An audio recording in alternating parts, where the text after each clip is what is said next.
కుంకుమ నీ నుదుటిన పెట్టుకో, పువ్వు నా చెవులో కాకుండా నీ చెవులో పెట్టుకోవే. ఏంటి విషయం ఏంటో ఆగలించు.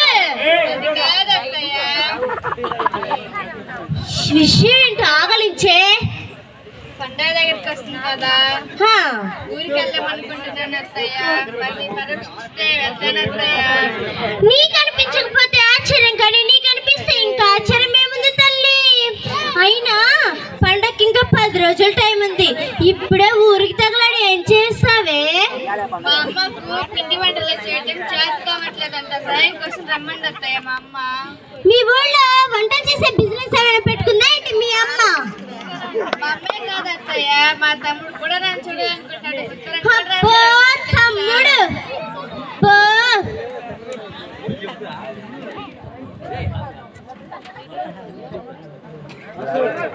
మా కోడలి పిల్ల,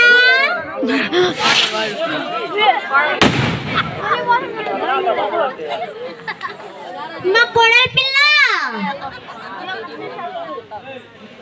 ఇంతసేపు ఎక్కడికి వెళ్ళి వస్తున్నావే?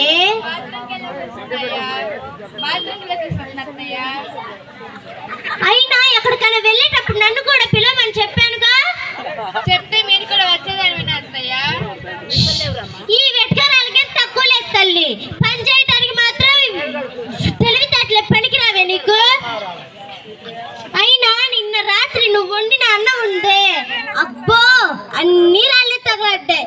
అబ్బో పళ్ళు ఇరిగిపోయినంత పనైందనుకో, నవలలేం. అయినా దేవుడు పెద్ద పెద్ద కళ్ళు ఇచ్చాడుగా, ఏం సావచ్చుగా. మీకు కూడా దేవుడికి కూరలు అంటే పళ్ళు ఇచ్చాడు కదా, నవ్వులి సావచ్చుగా. చూస్తున్నా రోజు రోజుకి వెటకారం ఎక్కువ అవుతుంది. అబ్బో మీకన్నా మమకారం మొత్తం తక్కువ అవుతుందా ఏంటి? భయం లేని కోడి బజార్లో గుడ్డు పెట్టిందంటే మరి తెచ్చుకోవచ్చుగా. ఏంటిది? గుడ్డు అత్తయ్య. ముందెళ్ళి మధ్య పట్టుకు తప్ప.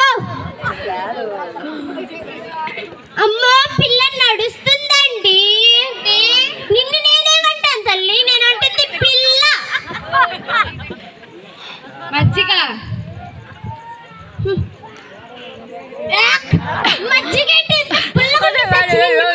కలిపి తెచ్చావా? నిమ్మకాయ లేదు, దానిమ్మకాయ లేదు, ఏదో ఇవ్వండి అత్తయ్య. ఏంటి మీరు ఇప్పుడు తాగింది నల్ల కోసం చేసిన కుడితే అత్తయ్య.